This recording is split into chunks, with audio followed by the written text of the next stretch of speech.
again, but at least you know where we're going. Yeah. Yeah, I'm asking you, just some stranger. You ever heard of them? You say whatever you want, obviously. Make sure your levels are good. So funny. So I was down in the quarters last night, and this cello player came up to me, and I think her name was Leanne or something. She said, "Butler, you gotta meet this cat. There's one cool cat. His name's like Arthur something. Hardy? I don't know. You ever met him?" Heard he's an asshole. He's an asshole. Well, how I've heard you described is pretty far from asshole. Good. And yeah, well, now, me, I'm not so sure, but you've been described as like affable and approachable and this encyclopedic wealth of knowledge. Well, that's nice. I didn't write that. Well, after today, maybe I'll come up with some adjectives. Here you go. But, we met as celebrity judges, which, I mean, at least one of us was a celebrity in it. And it was for the Mandy Milkshakers. And Yeah, a couple of years ago, huh? a couple years ago, Yeah. like 3 years ago. And they were doing their tryouts. And I sat next to you. That was a trip.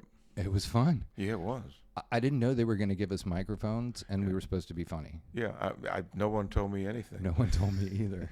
I think you stole the show that day. I think you did. The gentleman next to us was with the 610 Stompers, and they kind of roast Yeah. their members. Now, this was an all-female group, Right. so it would be somewhat, conscious of that.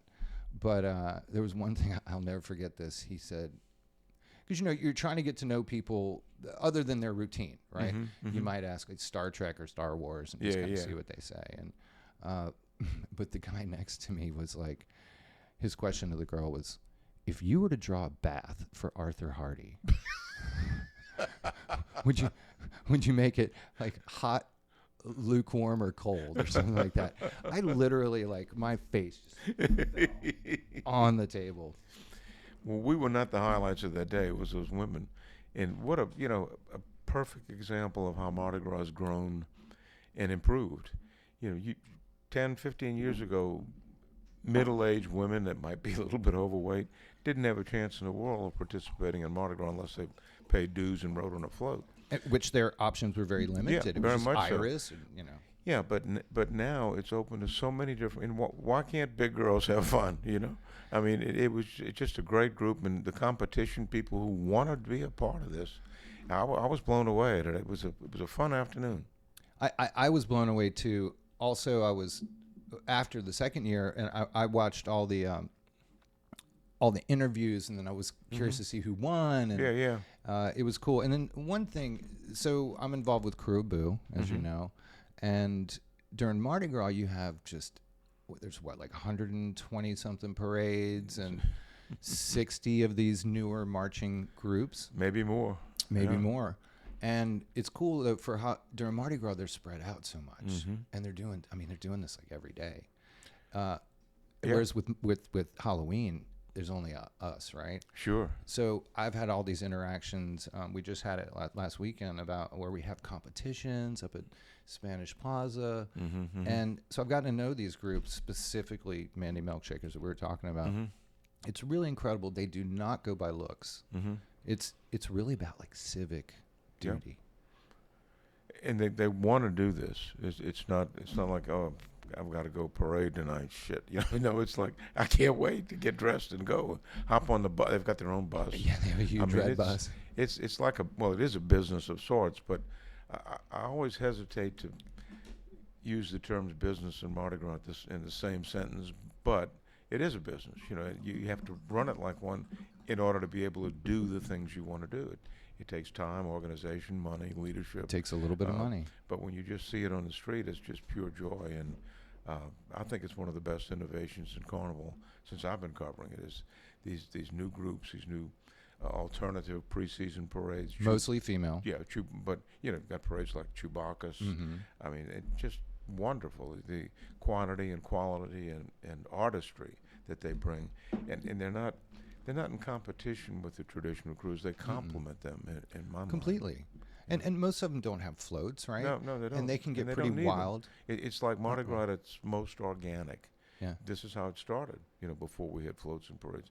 People on the street, Uh, I had a friend who theorized that the first Mardi Gras parade was just marchers in costumes walking to a masquerade ball, coming down the street. Hey, that's like a parade of itself, you know. Yeah. So most people don't. I think most people even here don't realize that.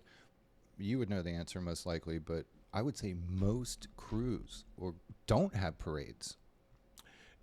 Or It's don't probably, have well, I don't know if floats it's and all that. most, but I'd have to do a numerical analysis of that. But you know, every parading crew does a ball. Yeah. But there are a lot of crews that have balls that do not, and you got to be Parade. careful with that. Crews that have balls, yeah, I know. The men used to hold their balls at the municipal auditorium. Well, where do they hold them now? You know, I always say stage their balls, not held their balls. But anyway, Yeah, it's the tableau, right? yeah. But they were balls before there were parades, and then simultaneously, and there's another interesting part of all of this. To be an official Mardi Gras parade in Orleans Parish, and to get an official Mardi Gras parade permit, you must parade within the 12 days before Fat Tuesday.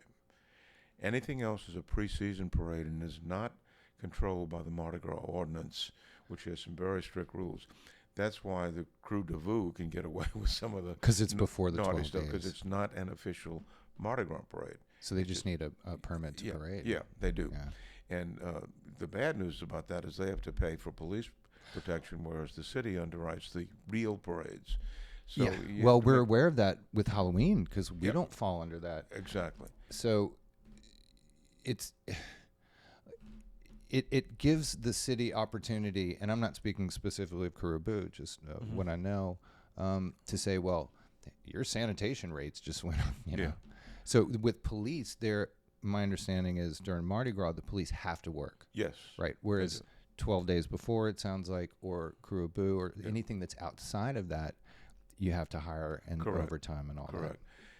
Now, there's a real constitutional question there about can the city legally set up two different classifications of citizens, ones that the city funds, ones that you have to fund yourself. I don't think anyone's ever challenged it in court, but parading is not a privilege. It's a right according to the Constitution, freedom of expression, First Amendment. And I predict sometime in the future, to assemble, right? You're going to see a lawsuit saying, Crew de Vue can't pay more than Crew of Bacchus for a parade permit. We shall see. Could be interesting. I mean, this would assume that New Orleans is going to actually think about anything. You know, I'm not so sure about that. I'm going to try to be apolitical during our talk. Yeah, but your situation here is a little bit different than mine. Yeah. There's a lot of people I can't afford to piss off, but well, that being said. Listen, you're fucking old, okay? So you can say pretty much whatever you want. I might actually have to go work for some people in the future, and they might have access to this. Yeah, well, and I need information from all these people. So anyway, it's somewhat of a tightrope, I guess. But this thing that we do is just it's so hard to describe. I work in television. It really doesn't make for great television because Mardi Gras is not the parade. It's all. Yeah, we were talking about the camera eye earlier. Yeah, it's everything around it. It really doesn't make for great TV. You need to be there, and it's just a very hard thing to describe. You do your best. You tell people, and you can still see a blank look on their faces if they've never been here.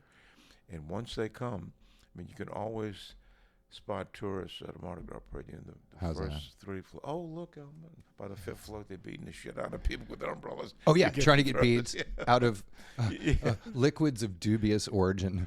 Yeah, exactly. And it has to be experienced to be understood. And even then, we don't understand it. You know? I'm still trying to figure it out. Yeah. You might even still be trying to figure it out. I am. It's a terrible business model when you think about what's required to be in a parade. You have to, first of all, find out how to join a group or be invited. If you can even. And if you do get invited, okay, I've got to pay dues. And what do I get? Maybe you get a costume. You may have to pay for that. Maybe. You're required to spend hundreds, thousands of dollars for throws. Mm-hmm. Then we put you in a mask and a costume so nobody knows who you are, and you got to give all this shit away to strangers, you know? Yeah, what kind of business model is that? One that's not for profit. Yeah, no, it's not non-profit. Just you're not trying to make yeah, money. yeah, and and I've told the story a million times. I was talking at a convention once, and tried to explain the whole deal. The guy put his hand up. He said, "You know, looking at this, it seems to me it's almost like if you came to New York and you wanted to go see a Broadway play, and you got your hand in your pocket ready to buy your tickets, and the actors came off the stage. No, no, no, no. It's on us. It's free. Yeah. But don't leave, because we have gifts for everybody here to take home. Yeah. And I said, man, you got it. That's exactly what we do. Yeah. And he said, but it doesn't make any sense. I said, oh, it doesn't have to. No. This is who we are. This is what we do.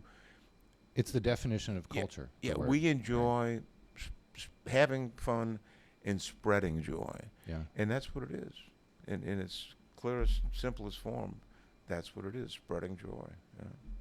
You know, it's interesting. You, and here, if you wouldn't mind, just get a little closer to the mic. Okay. It's interesting. I've literally seen people get off the plane at the airport, and not me, but someone else are like, where's the Mardi Gras? You know? Drive this way. Can't miss it. Yeah, exactly. It is super interesting. Where we are now, I live in what's called the Box. So I'm sure you've heard of it. Yes.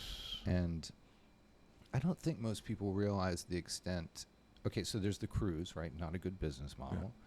Yeah. Choosing to live in the Box doesn't seem to make sense because you literally can't get in or out. Right. And then even if you do move your car, you it doesn't mean you're going to be able to get back. Of and course. You might be 10 blocks away with your groceries. Parades do inconvenience a large segment of the population, but we do it anyway. Well, right? you know, it's great. I mean, and a lot of times people will thank you, like, oh, thanks, when they see, like, the amount of effort that goes in or just, you know, pain. And then we have our cones. Do you recommend people move cones during Mardi Gras Jazz Fest? I don't recommend anything that time of year. It's let everybody do the best they can and hope